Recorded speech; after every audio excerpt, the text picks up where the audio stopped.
What's going on, guys? LV Vending here, and today I'm hanging out with, drum roll please, I'm hanging out with Jessie from E3 Vending. What's going on, Jessie? Nothing much. How are you, Mr. Doing Liam? doing good, doing good. Okay, so the first question I have for you is, tell me little bit about yourself and how you got started in the business. Yeah, so my name is Jesse. I'm 28 years old, and when I was I remember, probably 12, 13. I'm trying to recall. Um, and my parents had rental properties growing up, and one of the rental properties had a laundry room, and they had a Coke machine in there.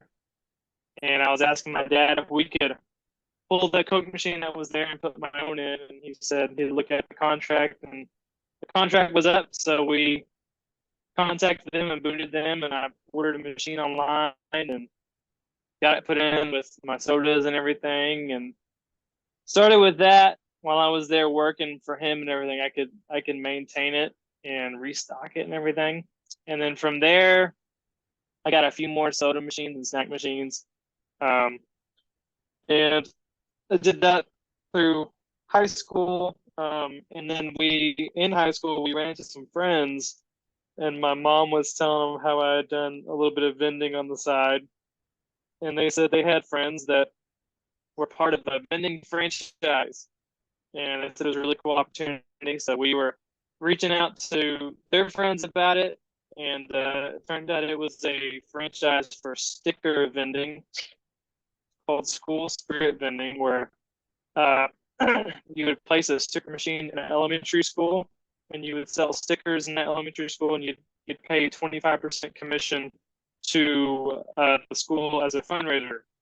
So you also make custom stickers with the school's mascot logo and colors that you sell on the machine as a fundraiser. And all the other options in the machine were all like kid friendly, family friendly options that are all stickers. And it's all in elementary schools. So in high school, I started placing those in different elementary schools. And then out of high school, my wife and I got married, and we moved to Miami, Florida to start up a franchise with the same company in Miami. We were there for 2 years, started it up, grew it a whole bunch, and then moved back to Texas where I lived to start, and then hired out there in Florida. Went through two different employees helping me service it while I was gone, and wasn't working out with them, so I ended up selling that business uh, in Florida to someone else that was there, and then kind of got out of vending for a little while. And then a friend of mine that I was in contact with in Texas got me into honor box vending, and we both kind of went in joint partners, and we ordered 1,000 custom acrylic honor boxes, and shipped them over from China to Texas. And we placed a whole bunch of them all over Texas, and kind of had an idea for a franchise model where we could set it up for vendors and they could pay us a small percentage of their revenue. And it'd be kind of a turnkey business where we would set it up and put all the boxes out and everything. And it did well for a while, but then we had trouble finding reliable people to run it that we could trust for the money and everything, and it was kind of difficult. So in the middle of that, I was on YouTube and I found David's videos, Extreme Vending. I was watching his stuff on his YouTube with his claw machines. I was blown away by his numbers he was getting. Sorry, there's a fly in here somewhere. And I was really impressed with it. So I contacted Leaf Fun or Leaf Fang, that go by two names, that are the manufacturers of the claw machines, and I worked with Rainey there a little bit on helping them develop the Mega Mini machine. So we kind of worked together. I just had a few things that I was improving on her design. She mainly designed all of it. And then I do graphics, so I did the graphic design on my own wrap for the Mega Mini. And she really liked it, and everyone on the Discord liked it. I joined the Discord by this point, and I ended up selling the rights to that wrap to Rainy, so everyone else could have the wrap, and then we made 3 more wraps for her. So we made 4 wraps total for the Mega Mini, and she bought those, and I bought 10 machines to start with the prototypes of the very first Mega Mini that she made, which I still have, and That's it was a little awesome. over a year ago. And I've grown from those 10 machines. I just cash flow, put everything back in, and I'm up to, I think, 45 machines on That's location. awesome. Um, yeah, and then I have like 10 machines in storage and 10 machines on their way, and Yeah. another 6 on order. So Oh. we're So growing. so do you order? That's an awesome story to get started with.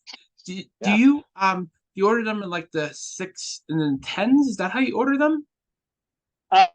So you can order them. I think the lowest. I think you can order.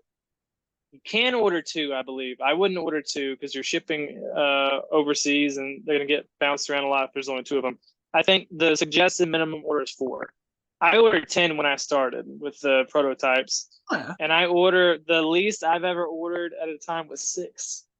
Okay. So the least I would order is 4 is the least I would do for my advice for shipping them over, because they can get bounced around if it's that small of a pallet that they're sitting on. Yeah. So for liability purposes, for keeping them in good shape, I would keep them ordering 4 at a time would be what I would suggest. Oh yeah. That's because I've seen like they come in like the shipping container like crates kind of thing. Is that correct? Uh huh. Yep.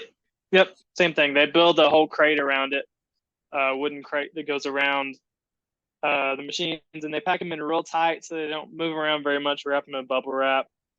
Um, but there have been people that have had problems with shipping.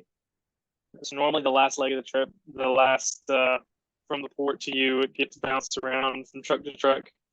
I Hmm. haven't personally had any issues. The only thing I should think what I've had slight scratches and bumps and stuff. Yeah. Um, but nothing major. And Ernie's been good with me with replacing any issues I had.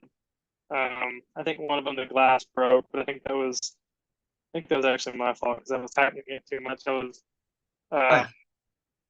Yeah. installing the lock on there and I tightened it too much and it broke. But That actually, I haven't had anything really broken on shipping, luckily, besides just minor scratches and bumps and stuff. I ordered an OG mini and I've got kind of the same kind of thing. Is it was kind of It's scuffed a up in fly. It won't leave me alone. Sorry. Go ahead. You ordered an the OG Mini? and basically this like what you were saying is the scratch. I got like a big scuff on the back of it when it came in. Oh yeah. At least it's on the back. That's That's true. normally gonna That's be against the true. wall, so you're not having to worry too much about that. And at least that You one's ordered new. one OG Mini by itself. Did you get it from Krabby Claw or? I ordered it with I think it's a Viver mini. I think I can't remember Hmm. off the top of my Okay. head, but they're just little like the bar top ones. They're Oh, without the base. Yeah. yeah, the Yeah. Gotcha. yay big and yay wide. So Gotcha. Yeah. I ordered that so it could be my quote unquote home machine. Yeah. That's Just perfect. you need a claw machine in your house. That's just I know, basically right? it's just a necessity to have in my house. I need a claw machine. I know, right? Maybe be like claw kicker and get a vending machine eventually. I know, right? It, That'd be cool. That'd be it cool. would My be it kids would be love the machines. They don't have one in our house, but every time they come to my office, they love playing it, and I'll set it so oh it's yeah easy for them to win, so they can win a bunch of prizes and feel good. oh yeah. The next question I have for you is what is the biggest success in your vending journey? Oh man, the biggest success in my vending journey. Well, there's some milestones that I hit that I was super happy with. Which is mainly all um, gross revenue kind of stuff. When I hit $5,000 a month, I was like, oh, this is awesome. And then I hit 10 after that, and that was really good. And I hit 15, that was really good. And it took me a while to break 20. Let's play some more machines and everything. But then when I tried to break 20, when I did, jumped to 25. So I was really happy with that. That's awesome. And yeah, so that's probably my biggest milestone. I didn't think I could get to gross that much money. It was really good. It is really good. And one thing to account for when you're growing a business like this, um, you're gonna the revenues in the beginning are of course going to be high, and then they're gonna plateau and come down a little bit. So if you're trying to calculate your profit margin to grow, don't base it off your first few months revenue on those machines because they're going to be really high. They're going to drop off and plateau and be lower.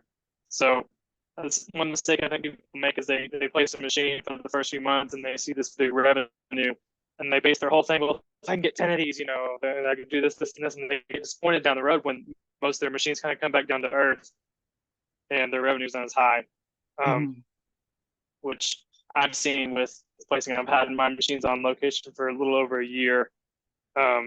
So that's one thing that I think some people get real excited with their early revenue numbers.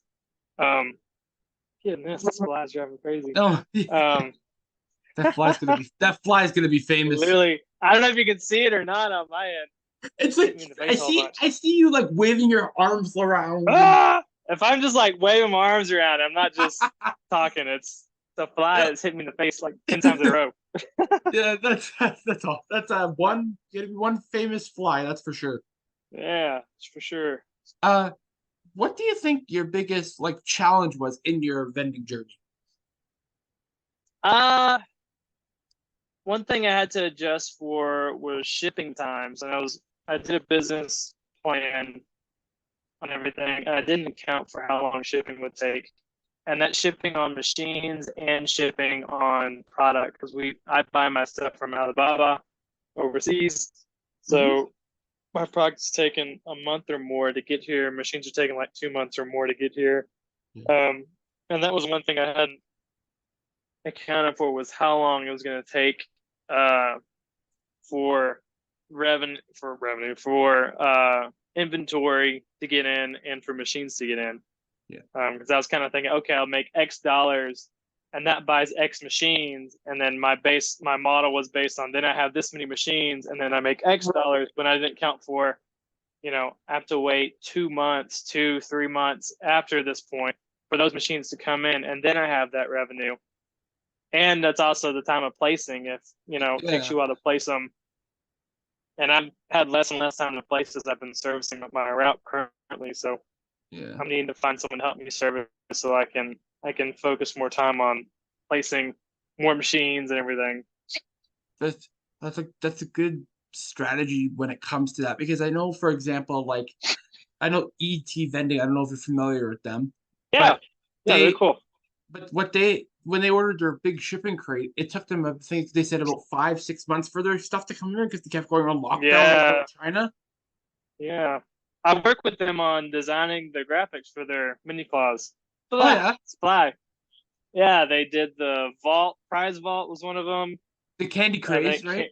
Candy Craze, yeah, was the other one. I named Candy Craze. That was my suggestion. He said what a candy theme. I was like, how about Candy Craze? Did like a 50s kind of diner theme on it. It was really cool.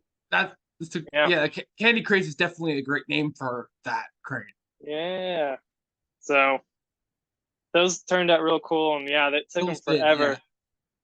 Took them forever to get those in with those big containers and everything. They had a ton of machines come in. That was crazy. I watched the videos of them unloading all those. I was like, goodness, this is awesome. They ordered like so many. The Jurassic Park one is cool. I'm pretty sure I mentioned that before. I've never seen that one. Yeah, it's I don't know, like the one to like a Dave and Buster's, for example, to sit down. Is it a claw machine? No, it's it a video game? It's like a video game. You go inside of it and you like shoot the dinosaurs. Oh, cool. They got one of those? Yeah, that's probably my favorite one they got. That's awesome. Let's take a second to talk about how many machines do you think you helped to design? Oh man. Let's see. There are 4 Mega Mini designs. And then I did the Gamer Mini, so it's 5. And then I did the Gamer Quest 6, I've never and heard of then Game Key Quest. Quest 7, and then I did uh, 2 machines for candymachines.com. That's what is that 9? And then I've done some personal stuff. I did 2 machines for ET, so that's 11. I've done one Oh, personal for I'm blanking, Candy. What's his name? What's his name? He sells plush on Sweet Discord. Treat. Candy King, Sweet Treat King. That's what it is. Yeah, Sweet Treat I King. did one Yeah, for him. Yeah, Sweet Treat King. yeah. Did one for him, so it was at 12. Um, hmm. There's a few more, I think. Oh, I did the Ducky, what was it called? Ducky Treasure at 13. And then did the Spaced Out Treasure. Those are both for candymachines.com, 14. I did 2 machines for a claw machine manufacturer that made me sign a do not disclose agreement. So I can't tell anyone that I designed it for him, which is kind of funny. So I those count. Did 2 of those, but I can't tell you who it was, apparently. for an Um, yeah, it was super high. I don't know. It's kind of funny, but I was fine with that.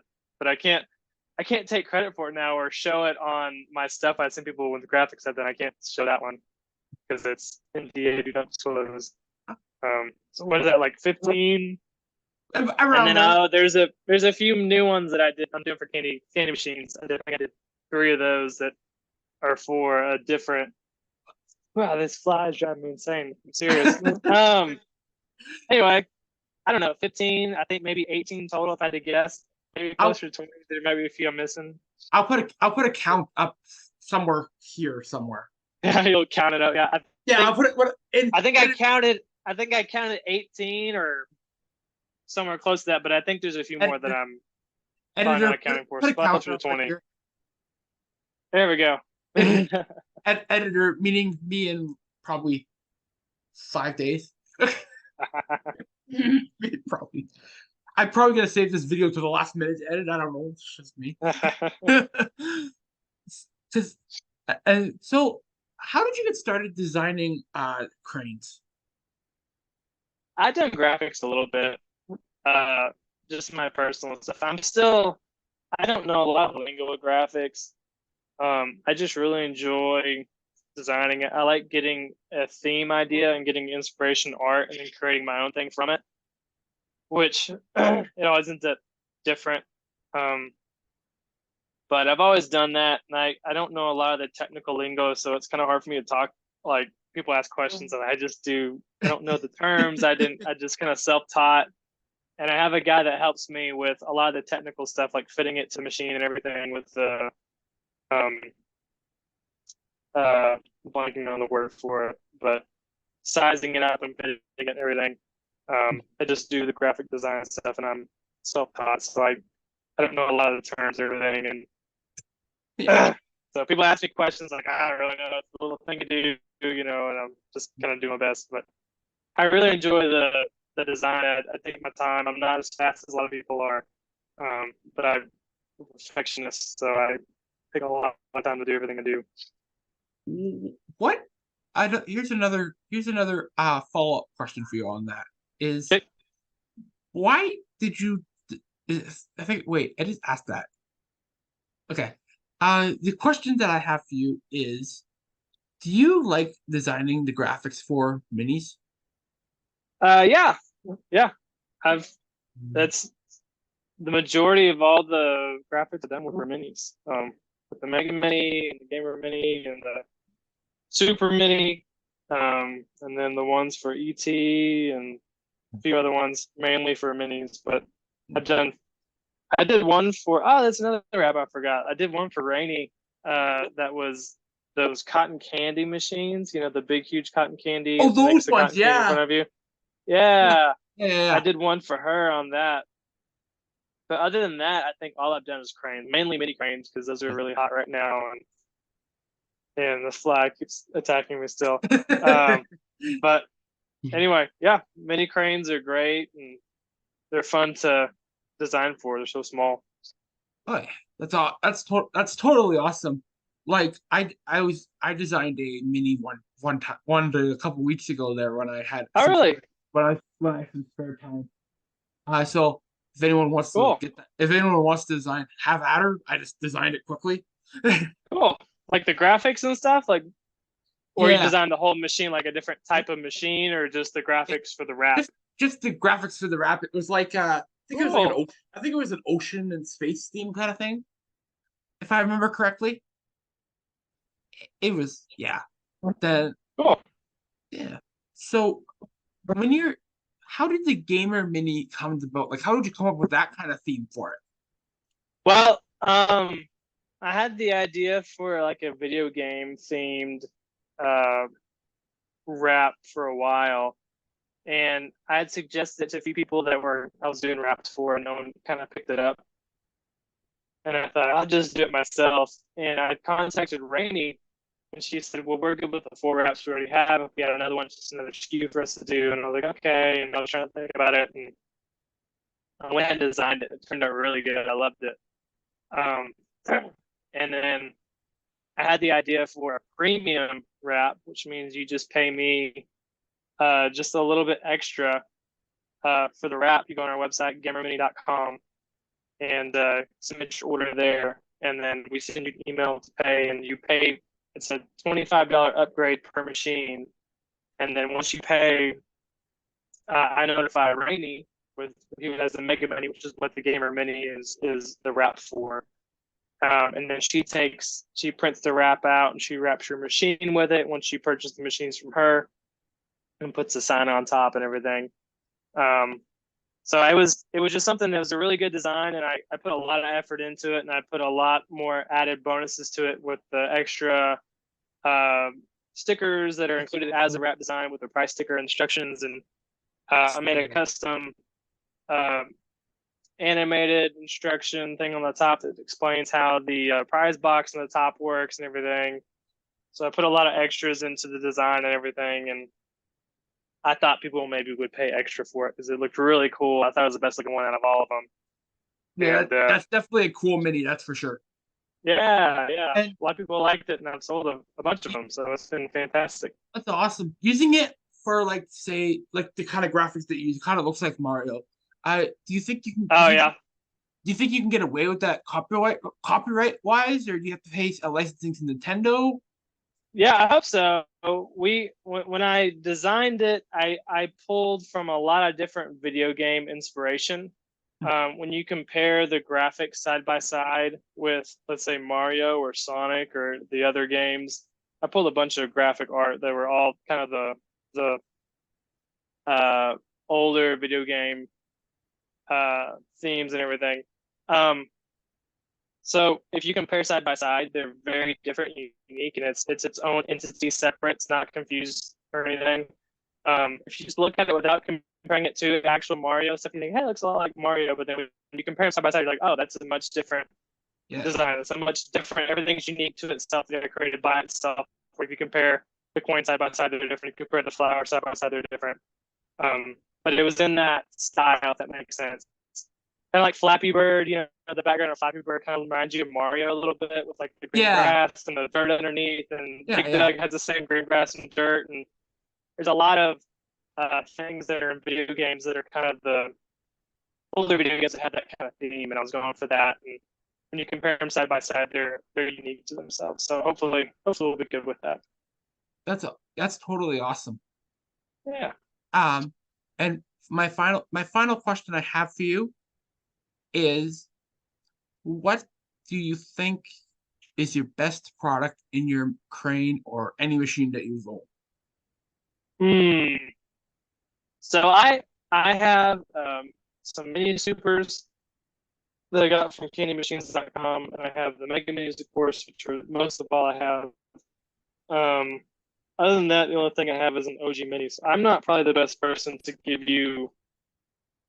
I haven't run a lot of machines. I just ordered some Magic Cuts, which I'm really excited about. I'm going to put some cool products in there and put them in my high traffic locations with my mall and my Yeah, and with that's awesome. buffets and stuff. I'm excited for those. I think those will do really well. My favorite by far are the Mega Minis, and I think they'll Yeah, be the Gamer Minis once those come in. Those are about to come in for me, and I get to put those out. Um, but the Mega Minis have outperformed the Mini Supers and the original Mini, the OG Mini, by quite a bit. So I really I like those, and they have the prize box built in, and you can really move the claw around really well to get around to yeah, all the prizes. And the claw's bigger, so you get bigger prizes, which is yeah. I get people to think play more to get bigger prizes.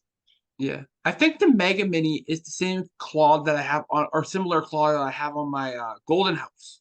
Oh yeah, cool. So, because the Golden House claw is a pretty good size as well for that Yeah, machine. I think they upgraded it. Yeah, so I think it's just as big. I think as the Mega Man's claw now. Is that an upgrade you have to pay for, or does it come with that now as a It just base model? it just came with it. Cool. So that's the So base model then. That's awesome. So so they I was upgraded theirs too. so I was quite happy about that. Yeah, that's awesome. Yeah, I've heard Golden Houses are great machines and very reliable. Top of the Um, line. Say it again. They're top of the line machines. Like Yeah, they're I heard very that good. from other vendors in our community. I've heard Yep, that from numerous people. yep. I think I I think they're as far as quality goes, probably the probably up there with the best. The best machines are made in Taiwan, though. I don't know if you know that. The ones that are the guy who started it. He started the design for the original mini claw machine. His name was Brad Brown. Oh, And have you heard of Mighty the Mouse. Mighty Yeah, Mini? Yeah, so yeah. that's the original design. He designed it. I was actually gonna buy one of those, but Yeah. like So years ago. that's yeah. So that one is actually probably the best, highest quality machine for the mini claw machines. It's real expensive. Is he still around? Um, yeah, yeah. He's still an operator and still sells them, Interesting. and I would he have he to check makes it them out. in Taiwan, which is really well known for quality electronics. Yeah. Um, I was trying to source before I found Rainy. I was trying to find a Taiwanese supplier to make my own machines, my own cranes. Um, Went through a whole bunch of information trying to find it, and then finally got Rainy to make the Mega Mini. Well, she was already making the Mega Mini. She was going to call it something else, like game. What was it? Gift shop or something like that. And then Yeah. I suggested the Mega Mini name, and she liked it, so we named it that. And but if it wasn't for her making that, I probably would have been trying to find a Taiwanese manufacturer to make the claw machines and everything. But she does a really good job. She makes good quality machines, and it's a good price. So even if it were to go out after a year or two, you're still way ahead, to replace it, um, which is great value. Yeah. Totally. Totally. Alrighty. Thank you so much for meeting with me this evening. Really appreciate Yeah, that. And everyone who's watching at home, thank you so much for watching this video. If you enjoyed it, smash the like button. Show E3 vending some love down in the comments below, and join our Discord. Link for that will be also in the description below. And subscribe if you haven't already. And I'll talk to you soon. Bye, guys. bye. All right. Okay.